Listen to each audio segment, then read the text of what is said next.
미리 여러분에게 부탁을 하나 드립니다. 지난주에도 제가 자꾸 잊어버려서 저 뒤에 그 헌금 봉투인데 보면 새신자 등록 카드가 있어요. 새신자는 아니지만 가실 때 하나씩 가지고 가셔서 좀 기록을 해서 오시면 좋겠어요. 그리고 맨 뒷면에는 여러분의 기도 제목을 정말 가장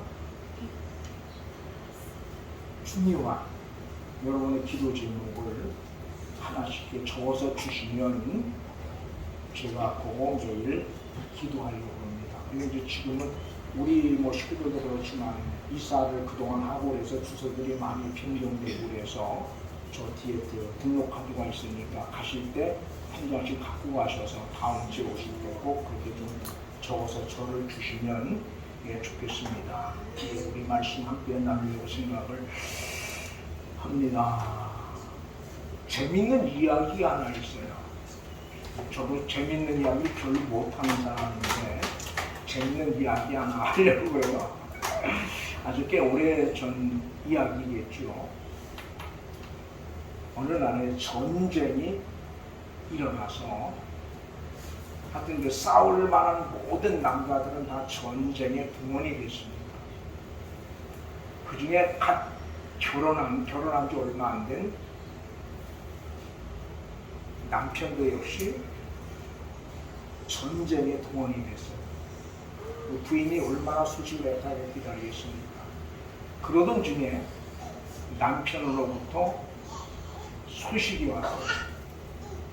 근데 안타깝게도 이 여인이 글을 그래서 소식은 왔는데 글을 모르니까 이 편지를 읽어줄 만한 사람이 저서 길가에 나갔다가 웬 아주 점잖은 선비가 말을 타고 지나갑니다. 그 여인이 그 선비를 불러 세워서 사정을 하고 이 편지 좀 한번 읽어주십시오. 그렇게 부탁을 했어요. 이 선비가 편지를 봐서 한참 쳐다보다가 그냥 눈물을 뚝뚝 떨고 막 웁니다. 그 이 여인이 가만히 보니까 울거든. 자기 남편이 어떻게 됐는지 알고 이 여인도 다른 거 그냥 엉엉 웁니다. 그다가 어떤 사람이 지나가다 보니까 웬 젊은 아주 점잖은 선비야. 웬 여인이 울고 있으니까 이 사람도 동달아 따라서 엉엉 울어서 세 사람이 이제 길거리에서 울고 있습니다. 어떤 사람이 지나가다가 하도 이상해서 물었어요. 도대체 왜 이렇게 길거리에서 울고 있습니까? 그랬더니 여인이 하는 말이에요.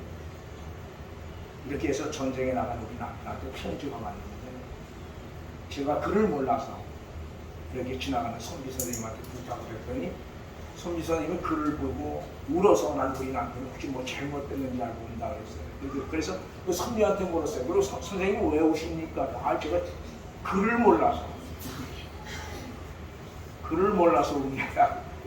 근데 얼마나 기가 막히겠어요. 글을 읽어도 글을 몰라서 울었다 그랬더니 그럼 당신은 왜 웁니까? 나는 이 두 사람을 여기 우는 데인지 알고 울었다고 해요. 이 이야기를 들으면서 저도 울고 여러분도 웃습니다. 참 어리석은 사람들이다. 그렇게 이야기를 하고 생각을 하게 되죠. 근데 분명한 것은 하나는 이 세 사람들의 이야기가 결코 다른 사람들의 이야기일 수가 없다는 거죠. 어쩌면 오늘 여러분과 나의 이야기일 수 있다는 거죠. 쉽게 설명하면 그런 거죠. 뭐 다른 사람이 무엇을 하겠다. 또 세상이 그러니까 아니면 사회가 현실이 그러니까 나도 뭐예요? 그렇게 하지 않고는 안 된다라고 하는 그런 생각들을 가지고 우리는 살고 있습니다. 그게 어쩌면 여러분이 있으면 나일 수도 있어요. 근데 우리는 그게 나라고 생각을 못한다는 거예요. 거기 문제가 있는 거죠. 오늘 본문에 예수님이 그 부자의 이야기, 비유를 이야기하면서 어리석은 우리 성경을 같이 한번 볼까요? 20절 같이 한번 봅니다. 하나님은 이시되어 어리석은 자여 오늘 밤 내 영혼을 도로 찾으리니 그러면 내 주님의 심히 누구의 것이 되겠느냐 하셨으니. 그래서 제가 제목을 어리석은 자여 오늘 밤에 여러분 오늘 밤에 어떤 일들이 여러분 삶 가운데 일어난다면 여러분들은 무엇을 가장 먼저 생각하고 가장 먼저 해야 될까요? 오늘 밤에 대단히 죄송하지만 오늘 밤에 주님이 여러분을 데려가신다면 여러분은 가장 먼저 무엇을 생각하고 무엇을 해야 될 것 같아요? 한번 말씀을 들으면서 생각을 좀 하시기 바랍니다. 만약 하나님이 오늘 밤에 나를 불러가신다면 나는 무엇을 가장 먼저 해야 됩니까? 또 가장 먼저 무엇을 할 수 있을까? 한번 우리가 말씀을 들으면서 생각을 하시고 또 남은 시간들 좀 그렇게 살면 참 좋겠어요. 이 어리석다고 하는 그 의미를 보면 그런 겁니다. 상황 판단에 있어서 어둡다. 즉 다시 말하면 올바로 상황을 판단할 수 없다고 하는 거예요. 그 다음에 다른 하나는 사물을 취사 선택하는 데 있어서 불완전하다. 그런 의미를 가지고 있어요. 쉽게 설명하면 어리석다고 하는 말은 글자로 들어보여 어딘가 좀 부족하다 또는 모자란다 그런 말인데 여러분 오늘 본문을 잘 보면 이 부자가 이 청년이 이 부자가 어리석은 사람입니까 아닙니까? 아니에요. 얼마나 똑똑하고 현실적인 사람인지 몰라요. 농사가 너무 잘 됐죠. 그럼 어떻게 해야 되느냐 해서 창고를 더 짓는다. 뭘 농산물을 쌓아둘 창고를 짓고 우리 같이 한번 해볼까요? 16절부터 우리 19절까지 같이 봅니다. 또 비유로 그들에게 말하였는데 부자가 신중히 생각하여 때 내가 곡식 쌓아둘 곳이 없을 것이라. 또 이때 내가 이렇게 하리라. 내 족관을 걸고 더 크게 짓고 내 모든 곡식 같은 것을 거기 쌓아두리라. 또 내가 내 영혼에게 내 영혼아 너의 손을 많이 쌓아뒀으니 천하니 쉬고 먹고 마시고 부유하지 않냐. 얼마나 계산이 빠른 사람입니다. 아주 정확한 사람입니다. 지금 있는 창고는 너무 지으니까 헐어내고 다시 지어서 자기가 하던 그 부를 거기 쌓아두고 그거 가지고 이제 뭐예요? 평생 잘 먹고 살 수 있는 거죠. 그죠? 어때요? 우리 중에 일 안 하고 지금 여러분이 가지고 있는 그 소유만 가지고 일 안 해도 평생 잘 먹고 잘 살 수 있는 사람이 있습니까? 내가 볼 때는 우리 중엔 그런 사람이 없는 것 같아요. 그죠? 근데 이 부자는 그랬어요.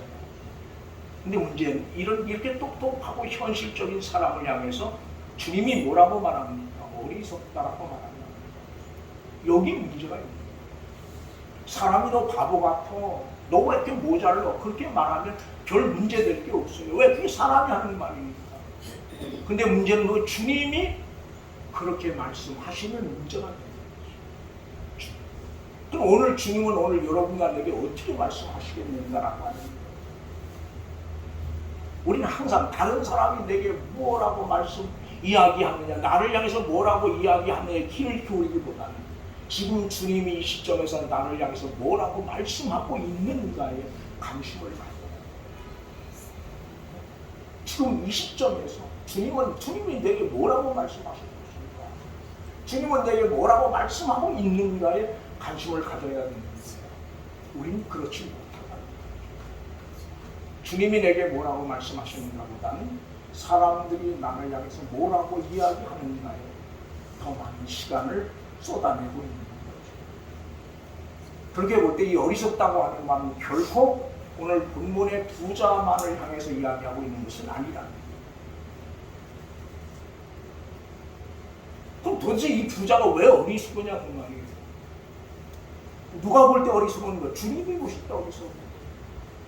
이 부자의 내용을 잘 보면 이 부자의 계획 속에 누가 하나님이 전혀 없어요. 누가 나만 있어요. 나만. 내가. 뭘 이야기하고 싶냐고는 그런 거예요. 오늘 우리가 주님을 아까 우리 유영민 주사도 기도했지만 우리가 주의 이름을 부여하고 정말 뜨겁게 기도하죠. 문제는 내 삶 속에 주님이 있느냐.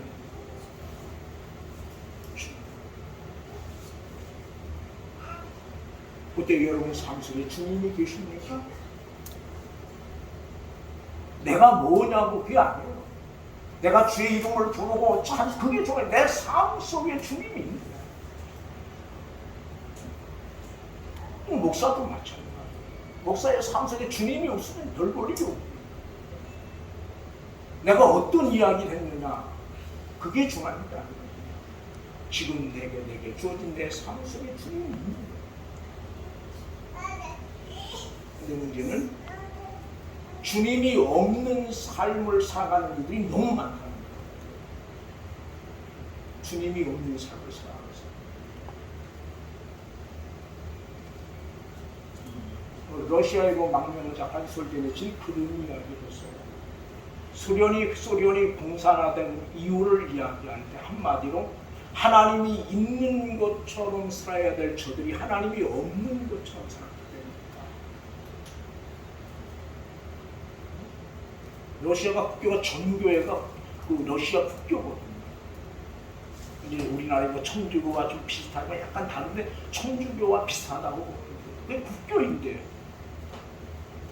그럼 오늘 교회가 교회되지 못하는 이유가 어디 있느냐고 말이에요. 사람이 없어서? 돈이 없어서? 아니에요. 하나님이 있는 것처럼 살아야 될 우리가 하나님이 없는 것처럼 살기 때문에 교회가 교회되지 못하는 거예요. 여러분 교회가 교회되기를 원하십니까? 그럼 오늘 우리는 하나님이 있는 것처럼 내게 주어진 믿음의 삶을 살아낼 수 있어야 됩니다.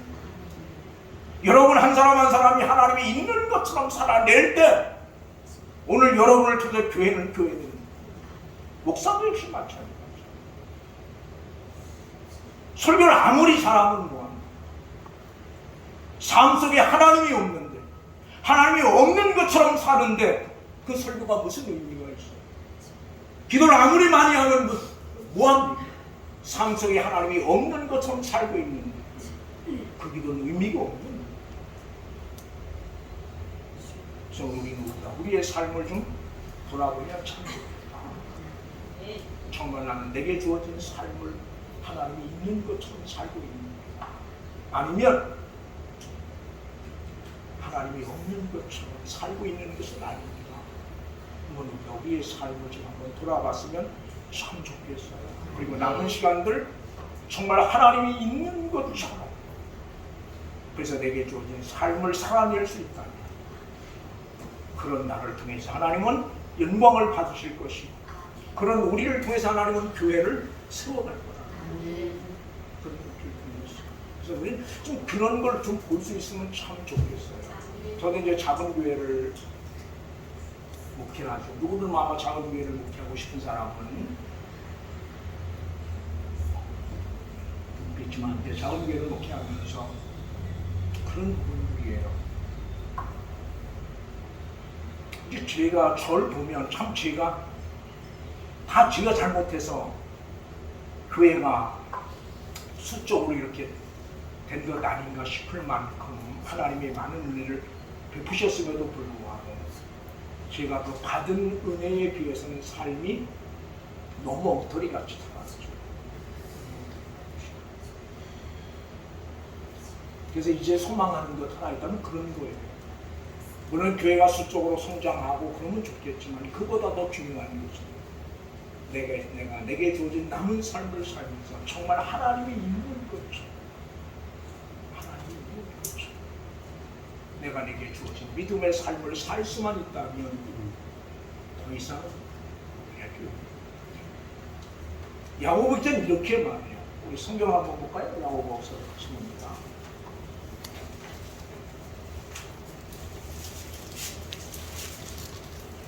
야고보서 우리 4장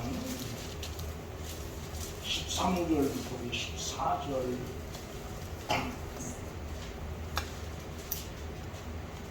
15절까지 같이 한번 볼까요? 15절 17절까지 같이 한번 읽죠. 교독을 합니다. 지금 이제 14절 13절 볼게요. 들으라 너희 중에 말하기를 오늘이나 내일이나 우리가 어떤 도시에 가서 거기서 1년을 머물며 장사하여 이익을 보리라 하는 자들아 내일은 너희가 알지 못하는도다. 너희 생명이 무엇이냐 너희는 잠깐 모이다가 없어지는 아니니라. 15절 같이 봅니다. 너희가 두려워하는 주의 뜻이면 우리가 살고 이것이나 저것을 하리라 할 것이거늘. 아멘. 거기 보면 그렇게 말해요. 너희는 잠깐 보이다가 없어지는 안개다. 그러면서 뭐라고 말합니까? 주의 뜻이면. 계획을 세우지 말라고 하는 말 아니에요. 그러나 그 계획 속에 누가 있어야 돼요? 그러니까 이 말은 우리 삶이라는 게 다 그렇다는 거예요. 내가 언제도 그런 이야기. 여기 오늘 여기 앉아 있고 싶어서 앉아 있는 사람은 아무도 없어. 그렇잖아. 뭐가 있기 여기 하나님의 뜻이 있고 여기 하나님의 섭리가 있기 때문에 오늘 우리가 여기 앉아 있는 것이지. 그러니까 그걸 믿고 그걸 인정하는 것이 그리스도입니다. 물론 여러 가지 동기가 있겠죠. 여기 나오게 된 동기, 여기 있게 된 동기, 여러 가지 동기와 이유가 있겠지만 가장 근본은 누가 하나님이야. 만약에 여러분의 삶이 여러분 계획대로 다 되어졌다면 여기 앉아 있을 사람 있겠습니까? 없습니다. 저만 해도 말이죠. 저만 해도 제 생각대로, 제 계획대로, 제 기도대로 다 되었다면 여기 있을 이유가 없어요. 아니거든요. 그런데도 참 죄송한 그런데도 하나님의 뜻이 하나님이 없는 것은 사례가 너무 많다는데 그럼에도 그래서 나는 오늘 여러분들에게 특별히 드리고 싶은 말씀이 있다. 이제 남은 여러분에게 주어진 남은 삶 하나님만 아시는 거잖아. 그죠? 우리의 삶이 앞으로 어떻게 전개되어질지 앞으로 우리의 삶이 어떤 삶이 우리 앞에 있을지 우리는 아무도 몰라요. 단 누구만? 그럼 오늘 우리 뭐 해야 돼? 하나님의 뜻이 앞서요. 하나님의 뜻이. 하나님이 허락하지 않은 건 안 돼. 우리 인생이 마찬가지다. 근데 우리는 이걸 잊어버려요. 그다음에 또 하나 우리가 꼭 기억을 해야 될 게 있어요. 하나님이 만약 오늘 밤 우리를 부르신다면 적어도 하나님 앞에 가지고 갈 것이 있어야 해요. 하나님 앞에 내어놓을 것이 있어야지. 난 오늘 여러분에게 묻고 싶어요. 만약 하나님 오늘 밤 여러분을 부르신다. 하나님 앞에 가지고 갈 것이 어떤 것들이 있는가 알아봤으면 좋겠어요. 그래서 적어도 언제 하나님이 나를 부르시든 하나님 앞에 가지고 갈 것이 있는 삶. 하나님 나 이렇게 살았습니다. 하나님 나 이렇게 살았습니다. 어떤 그런 고백, 그런 것들이 적어도 오늘 우리 모두에게 필요하다는 거예요. 근데 우리는 이걸 잊어버리고 이 땅에서 얼마나 많은 것을 가지고 있느냐. 그건 누가 하는 겁니까? 예수를 안 믿는 사람들이 하는 겁니다. 소유를 가지고 그 가지고 있는 어떤 부를 가지고 명예를 가지고 권력을 가지고 사람을 평가하는 것, 성공과 실패를 논하는 것은 예수를 안 믿는 사람들이 하는 거예요. 적어도 오늘 하나님을 예수 그리스도를 개인의 구주로 믿고 고백하는 사람들의 삶은 그런 것으로 평가되어지는 게 아니라 늘 좌우에 섰을 때 가지고 갈 것이 있습니다. 주님과 나만이 하는 그런 비밀을 가지고 사는 사람들이세요. 근데 우리는 그걸 못 해내는 거예요. 갈라디아서를 보면 우리 같이 한번 볼까요? 갈라디아서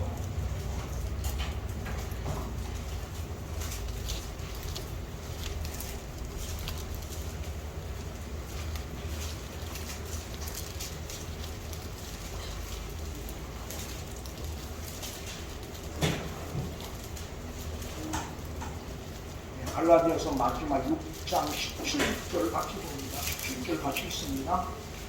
이후로 누구든지 갈라디아서 6장 17절입니다. 이후로 누구든지 나를 대표하지 말라. 때문에 예수의 이름을 믿고 여기노라. 아멘. 사도 바울은 누구도 더 이상 나를 괴롭게하지 말라. 뭐 했다? 예수의 흔적을 주고 주님 때문에 당할 주님 때문에 당할 아픔 이런 것들이 다 흔적 아닙니까? 우리의 삶의 흔적이 그런 거잖아요.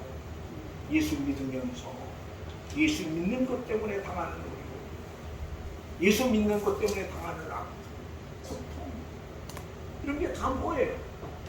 하나의 흔적으로 남는 거예요. 그래서 오늘 우리 모두 뭘 그런 것들을 가지고 가는 거예요. 뭐 때문에? 주님 때문에. 주님 때문에 당하는 아픔, 고통, 때로는 말할 수 없이 고통스럽죠. 때로는 견딜 수 없을 만큼 힘들 때도 있지. 그러나 우리는 그 모두를 하나님 앞에 가지고 가는 거예요. 왜? 누구 때문에? 주님 때문에 생긴 흔적이에요. 저는 오늘 여러분에게 그걸 묻고 싶어요. 과연 주님 앞에 섰을 때 가지고 갈 것이 있는 삶을 살고 있는가? 한 주간 동안 나는 좀 여러분이 이 말씀을 좀 마음에 묵상하시고 오늘 밤에 물론 육신적으로도 해야 될 일이 있어요. 그죠? 근데 누구도 오늘 밤에 날 부른다고 생각하는 사람은 아무도 없을 거예요. 그런 사람 있습니까? 누가 어리석은 사람, 오늘 밤에 나를 부를 수 있음에도 불구하고 그 생각을 못하고 사는 사람이 어리석은 사람이에요. 여러분 적어도 하나님 앞에 기도한 사람은 오늘 밤에 하나님 나를 부르실 수 있다고 하는 생각을 가지고 사는 사람. 또 오늘 우리 누구도 그런 생각을 안 하고 살아요. 목사님 저만 해도 그런 생각을 안 하고 살아요. 마치 내 생명이 내 거인 것처럼. 이러면 그렇게 사는 게 아니에요. 그렇게 사라지는 삶이 아니에요. 그런데도 우리는 뭐예요? 그렇게 살고 있는 거라는 거예요. 그래서 이 시간 이 부분들을 좀 기억하면서 한 주간 동안 여러분에게, 저는 지난주에 한 주간 동안 네가 믿으면 하나님의 영광을 보리라, 그런 말씀을 묵상을 좀 했으면 좋겠다, 그런 말씀을 드렸는데, 오늘 이번 한 주간은 오늘 밤에를 좀 묵상하셨으면 좋겠습니다. 오늘 한 주간 동안 오늘 밤에 깊이 묵상하셨어요. 정말 하나님 오늘 밤에 나를 부르신다. 나를 부르신다. 난 무엇을, 그리고 정말 주님 앞에 가지고 갈 수 있는, 주님 때문에 당한 어떤 삶의 흔적들이 돌아오시고 그런 삶을 위해서 기도하시면 좋겠어요. 우리 다 약하고 목사 다 약한데 하나님 부족하지만 그런 삶을 살 수 있는 믿음의 자리에 나를 세워주시옵소서. 그러나 그 고백들이 좀 우리 가운데 있다면 얼마나 좋을까 그런 생각합니다. 우리 봉성간장 부를까요? 예. 308장입니다. 봉성가 저 멀리 비는 나의 시온 성부가 짬을 부르면서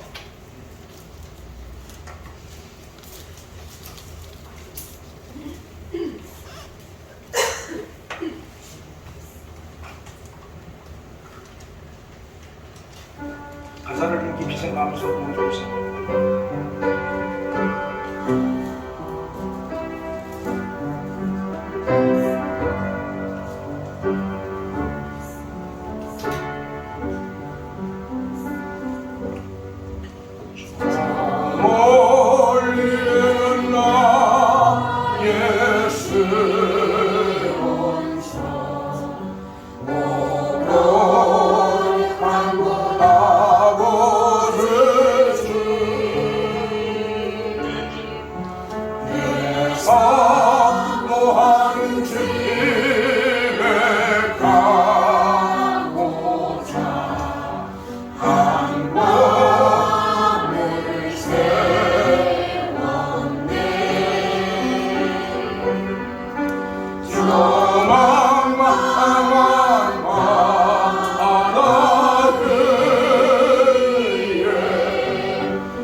방금 부른 찬양 가사 말씀들을 기억하면서 조용히 기도하는 시간을 갖습니다.